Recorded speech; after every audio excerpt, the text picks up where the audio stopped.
Hello, Sold viewers. Big Ronnie here with another Sold Stay-at-Home Series interview where we go behind the scenes with some of your favorite artists and show you how they're doing, how they're handling the pandemic, how they are continuing to create work. You know, we'd like to remind all of our viewers, listeners, podcast listeners, please support the artists that we are showing you. Go to their websites, go to their Instagrams, go to their web stores, buy something, commission something, keep the art moving. It's super important that we support each other during these times when some people don't know where the next dollar is coming from. That takes me into today's guest.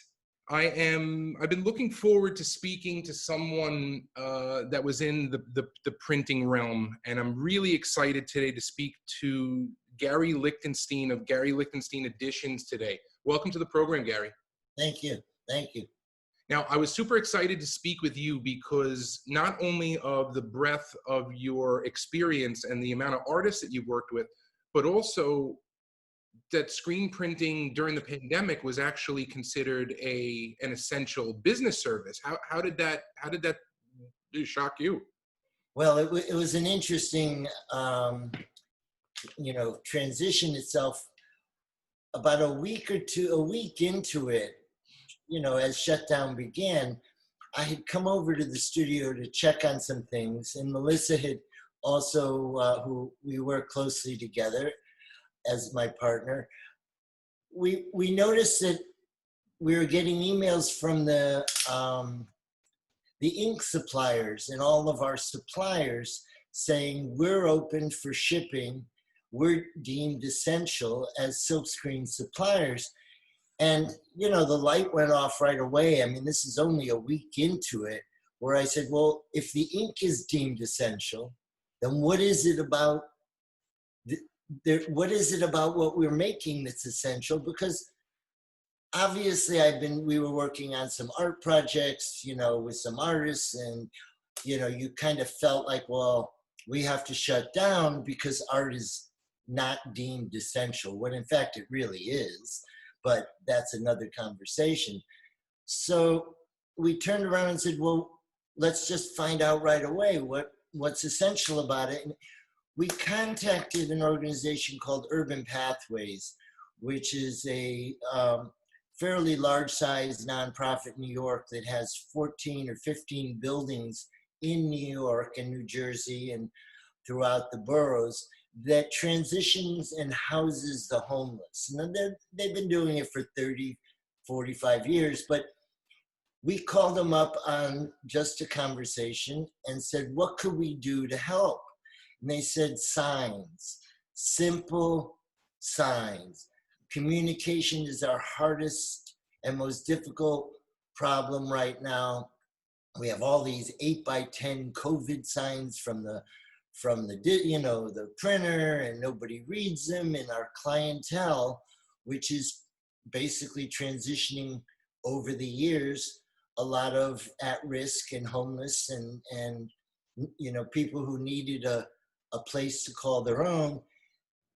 They weren't reading the messages, and they weren't watching them. They're not on their computers, and they didn't really know the protocol of what was going on from a sign point of view. So I turned to Melissa and I said, this reminds me of the poster era, where the value was in the message and not in the physical product.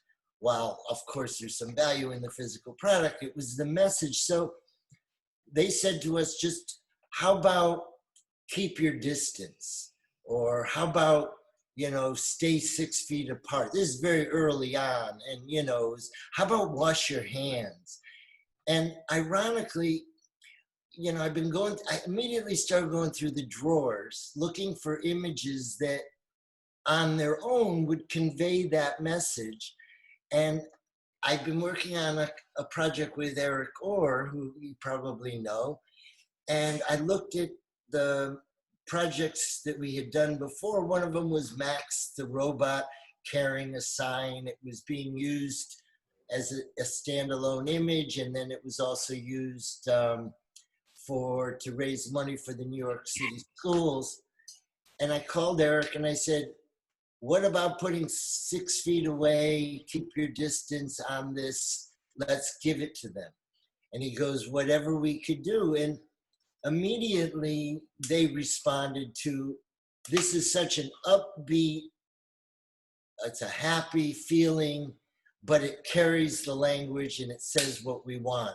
What else can you do? And Eric and Melissa and I talked, and I said, Eric, find some drawings, do some drawings, get engaged. We don't need a lot. We just need the ones that would work. So we did a wash your hands one, and then we did a wear your mask one. And inadvertently, we were dropping like 100 posters a week over to New York, where they were in shutdown. They would give them to their essential workers who were staffed 24/7, and they would start putting them up in the buildings, in the hallways, on the front entrance, wherever they wanted. So it started to carry a theme, and the visual language and the word language just married between us and Urban Pathways. And we've been doing that regularly now. We've done 3-4 projects. We did, really would rarely say, but we did 400 t-shirts for them that they gave to their essential workers to wear, that had Eric's Max the Robot on the back, essential workers. So, and what you realize is it's a new sense of language, and yet it's an old medium. What is it? It's silkscreen, it's, paper and ink, and yes, there's a lot of work in it, but I've never seen where all of these have gone, which is really, for me, the first time in my life. I mean, okay, so now there's like 300 or 400 posters all over these buildings. We've got a couple of shots of them scattered, but that's a really nice thing to go to bed thinking about. Is that? Oh yes, you're giving back not only to your community but also to the neediest in it. I see for very different reasons. I see a strong parallel between the work that you did there and the British Keep Calm and Carry On campaign during World War II. Right. Well, and I always have been fascinated, early on when I got started in the early 70s, I was involved with working with an artist. We were doing rock and roll posters for the Fillmore and, the early days. I've always been fascinated by the messaging of silkscreen. Keep in mind, silkscreen is deemed essential because it's a signage technique. Every stop signs, street signs, early signs, before the digital process, everything was silkscreen. So then you go back and you look at during the WPA, I'm looking at that now as another adjunct, another way to go with artists, because, they did news posters for all the national parks. That was all paid for by the government to keep people employed. Now you have signs going up everywhere. And what's fascinating is if the visual language works, people see them. But if it's real, if it's too medical or if it's too wordy, it becomes I'm not going to read that. I think that's why Rosie the Riveter was such a compelling. Exactly, and it resonates today. So when you're working with a client, let's talk not someone like the Pathways opportunity. Let's say you're working with a solo artist.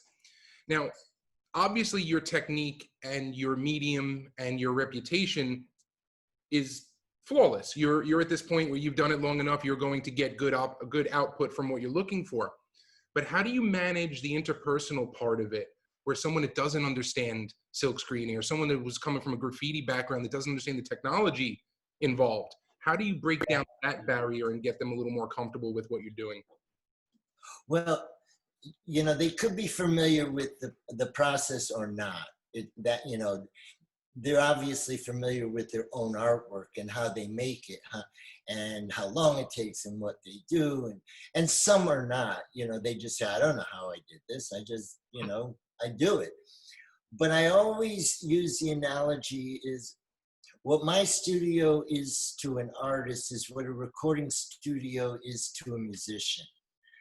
I'm like an engineer. Obviously I'm an artist, I'm a painter, but I'm a creative master.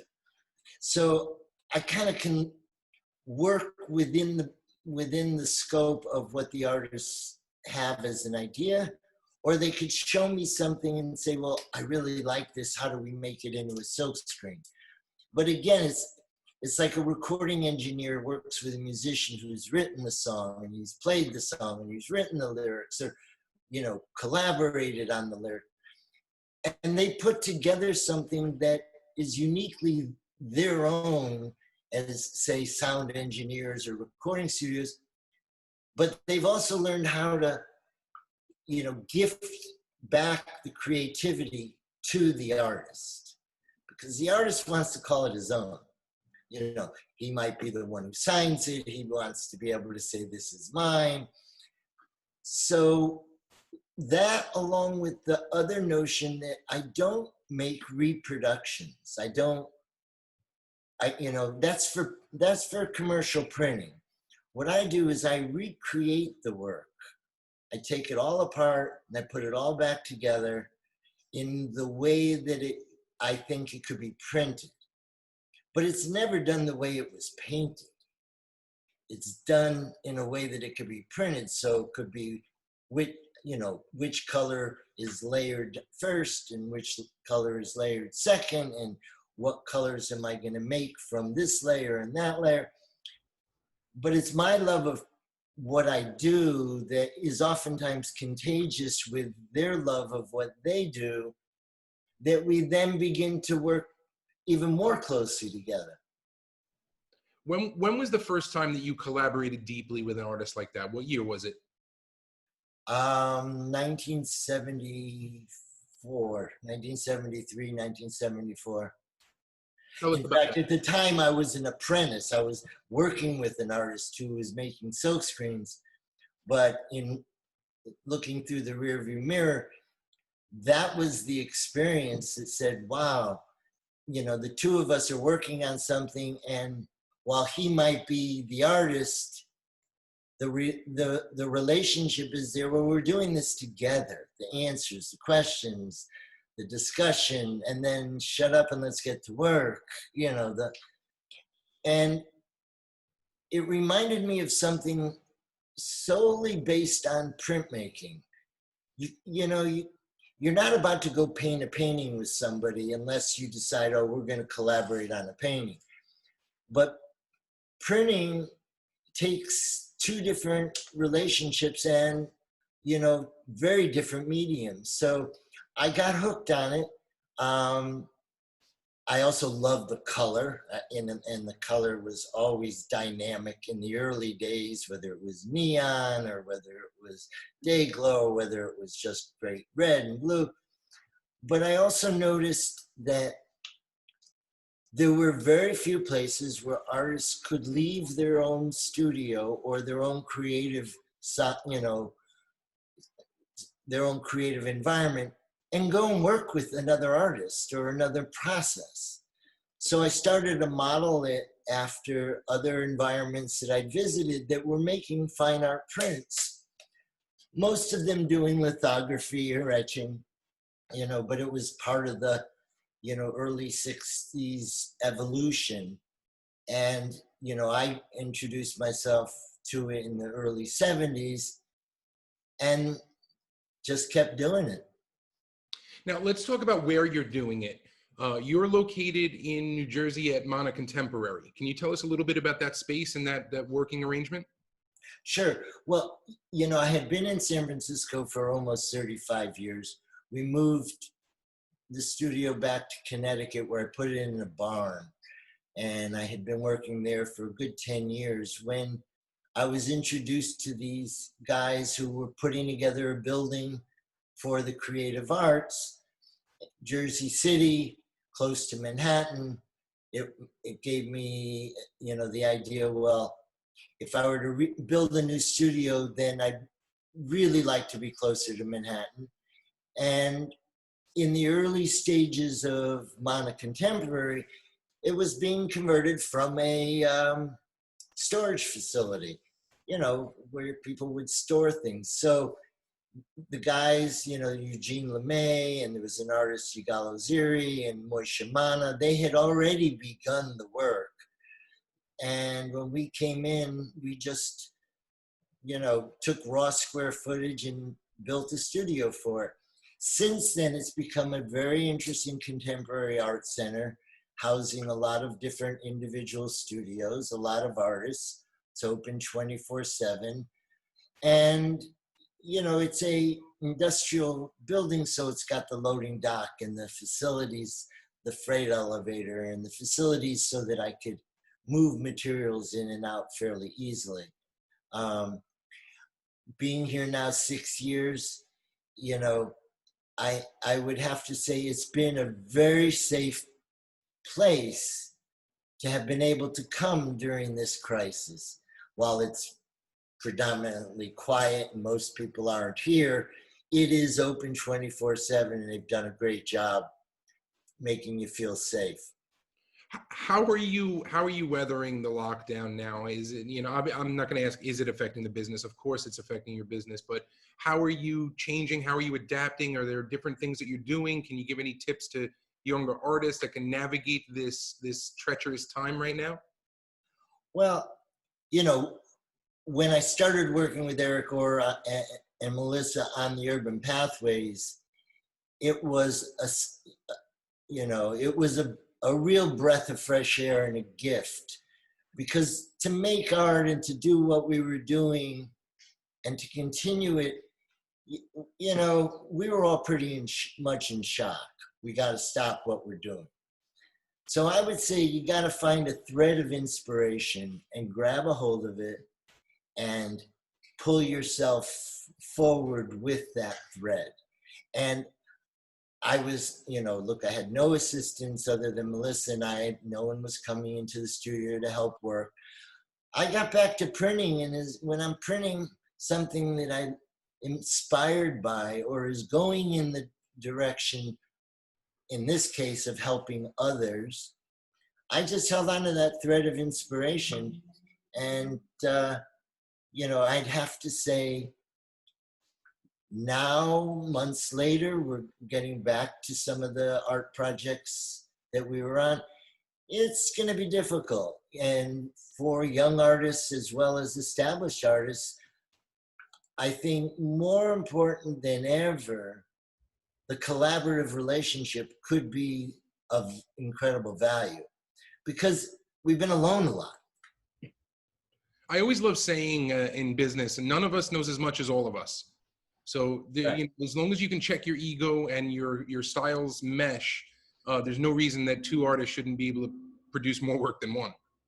Well, and include each other in, in the, not only the development, but also in the exposure and distribution, so that people begin, there's certain artists that, most artists I made prints with have really done, their image is what we're printing, or their idea is what we're printing. One of the unique characters that I worked with in the fall, Dave Navarro, who'd been doing a lot of work on the street. Obviously, everyone might know him as a musician, or, but Dave was collaborating with other artists, whether it was Al Diaz or, their names that I don't even know. And I was like, who, way above my pay grade, who is this guy? But he had already come in with the spirit of, this is not all mine. This has got to be ours. And then I said, well, what is this you? And no, that's a friend of mine. I asked him to work on things.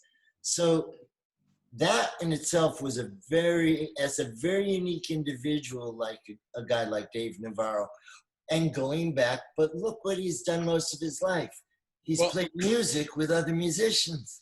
We interviewed him in a long form. I had him in my house about 2 years ago now about that. And what I loved, you're absolutely right about his collaborative nature, because not every artist is a musician, and not every musician plays in a band, and not every band has to get along with each other. So I think it really depends on the level that you're making him feel comfortable at.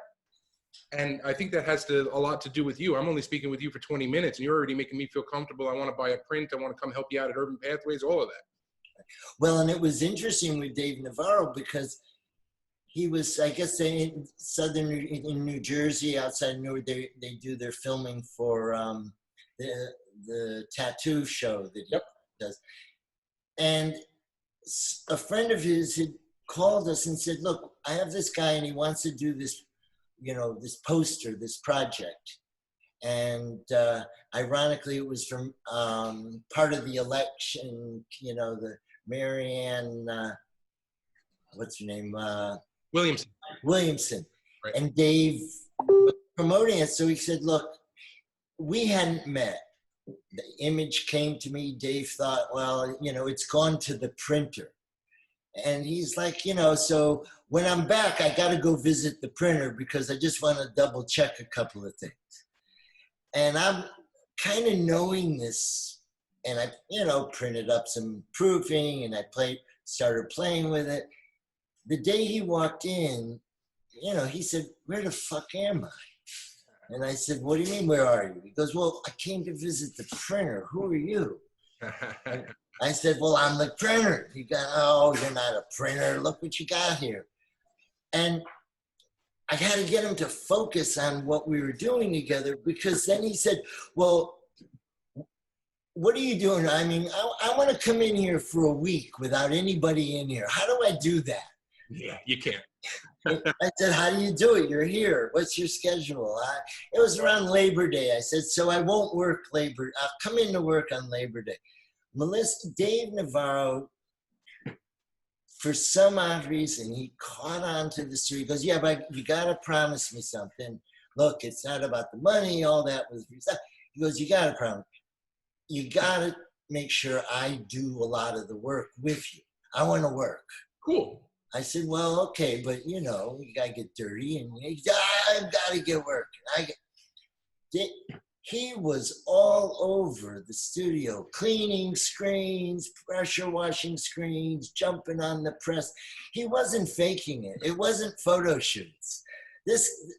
And I've been around a lot of artists who, they don't know the process. And going back to silk screening, yeah, it's a process. Well, the last thing about him, what I loved is when he came here, he took an Uber from wherever he was, no assistant, no handlers, no, just coming in, just, hey man, what do you want to do? I had him in the basement. We were talking comic books. I mean, nice guy. I wish him the best. I wish him a long career in public art, for sure. But let's talk. So there you are with a huge celebrity, huge name, nice opportunity, and one of the nicest guys around. How about the other side of that? How about someone that, gave you a little too much guff? Oh, you got a lot of those. I mean, artists, look, you act as a psychiatrist half the time, like, okay, do you like it? So, but that's also been part of my career, is the stories. And I never realized it, say a year or two later, I'd be with someone and I say, oh, you got to hear this story. It's not a criticism. It's a story, because it's a personality you're describing. One of the more memorable ones was this beat era poet, Jack Micheline, who back in the early 80s I worked with. And, the guy who brought Jack into the studio, he goes, look, I'm going to pay you. I just want you to work with Jack, but he's going to leave every day and go to the track. And then he's going to come back and he's not going to be sober. So your window of working with Jack, limited, but do what you can. Well, Jack, I was giving him money to go to the track by the third day. You know, I was like, oh, Jack, you're going to the track. Here, bet for me. The, the, the combination, and he did a piece called Father Murphy Loves Mary, and but he was a beat era poet. Honestly, I was always looking for something to ask that would catch him. And then he would go on to these stories of his life. So while you're doing art, you're getting a piece of the person.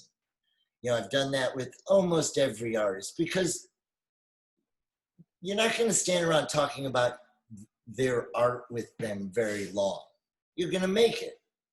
So there are other things that you say, well, you know, what were you doing in the, you know, last year? Or what, you know, and I think that's what's going to make the studio for me even more fascinating as I move forward, is people are going to come out with these new stories and, you know, how things happened and what you do.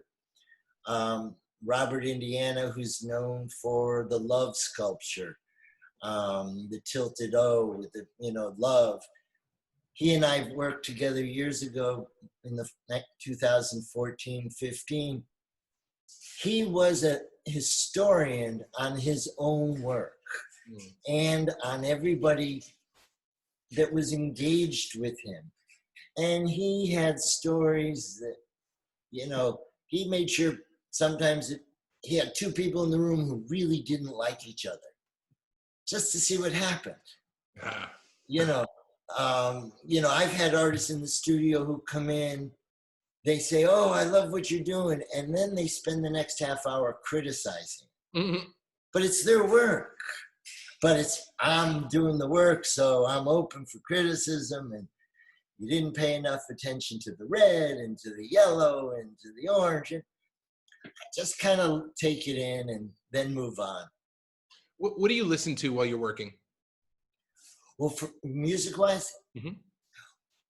A lot of the time I don't have music on because I'm working with assistant and we need to talk about what we're doing and pay attention. When I'm alone and I turn the music on, I listen, you know, early rock and roll, you know, a lot of California music, New York, you know, whatever stimulates. Another Dave Navarro stories, I turn to him and I said, so do you want to listen to music? He goes, no, I hate music. And I thought, oh shit, I guess he doesn't want to listen to music. He goes, where's the music? I got to turn it on. I said, you control it. You know, he put on the Grateful Dead. But when he put it on, I said, oh, I love the Grateful Dead. I was part of their family in San Francisco. He goes, so was I. I used to go on tour with them. That's why I like it. It's not really like my like of music, but I like the story behind it. Now, what I loved was that he printed the band's original posters on a copy machine, laying out all the different little pictures and this and that. He didn't print them, but he ran them all off, and then he went and wheat pasted them. So he was doing street art and public art, you know, for vandal purposes, you know, even before he really got started making money in music. I loved that. Right. Well, and you know, I was not involved with much of the street art scene for most of my career because I was focused on contemporary artists that were in galleries or that were, you know, working on their own. And that was where, you know, when you asked me about moving to Mana, what was funny was I hadn't realized it, but I gravitated towards not only the street art scene, but we gravitated towards the hip hop scene. And I've worked like with a photographer, Jeanette Beckman, who did a lot of photography in the early hip hop days, Say Adams. I saw Jonathan Mannion was also on your list of artists. Jonathan Mannion. And then I realized I didn't know anything about what it was not my culture. So the one person, the artist I worked with, Charlie Ahern, who he did the movie Wild Styles. Mm-hmm. Charlie is like a historian. So I said, Charlie, if we're going to work on this project together, what I want back out of it is I want to know who all these people are and what is going on. So in the studio at the time, if you were a fly on the wall, you could have learned as much as you could have ever absorbed by listening to some of these people talk about it. That's great. Well, Gary, you know, this time is really crazy now, and all we're really trying to do is, you know, just show that life is going on, show that art is continuing, show that the favorite people that are telling stories through their work are still doing it, and it hasn't gone away, and the human spirit is not broken. You know, leave us with a couple of words from Gary Lichtenstein Editions about how you guys are going to hold up in the future. Well, obviously, you know, there's no certainty, you know, but that's gone with doing something you love and loving what you do for 40 years. So throughout the career that I've had, there's been more uncertainty than certainty. But the one piece of certainty is I've always found projects to work on. I don't know how I'm getting paid. I don't know how I'm going to pay the rent. I don't know how I'm going to, you know, move or do any of the basics, which we're now really faced with and getting a lot of, like, you know, the realization that we're not as worse off as the next person. Right. And we have to care about that chain. We're not alone in this. So part of it is having the experience of, you know, owning up to the fact that the career might be, you know, incredible to perceive. It's not been without a lot of different, you know, pain and suffering, or good times, bad times, whatever you call it. This is an unprecedented time. And the one thing that I am most concerned about is that we don't all go digital as a result of it. And yes, I welcome our ability to do what we're doing today, and I'm marveling it. But I'd hate to see artists go digital because it's fast and it gets across to everyone. And then we really do lose the connection to art being made, ideas being passed between us. And so even whether it's young, emerging, or whatever, we all, at this stage, I think, want to, as quickly as we've had to transition into digital, I welcome those that kind of turn it off for a while and we all come find each other, keep the distance, you know, the 6 feet or whatever, but we then get back to exchanging the ideas and, you know, keeping moving them forward and help each other, you know. I love it. I from your lips to God's ears, as they say, and let's hope that everything keeps moving and goes back to normal soon. But Gary, this was a great chat. Thank you very much for your time today. Before I let you go, can you please tell our viewers where they can find you online?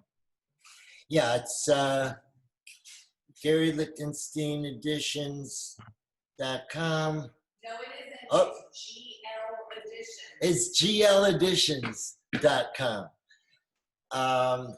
Instagram is Gary Lichtenstein Editions.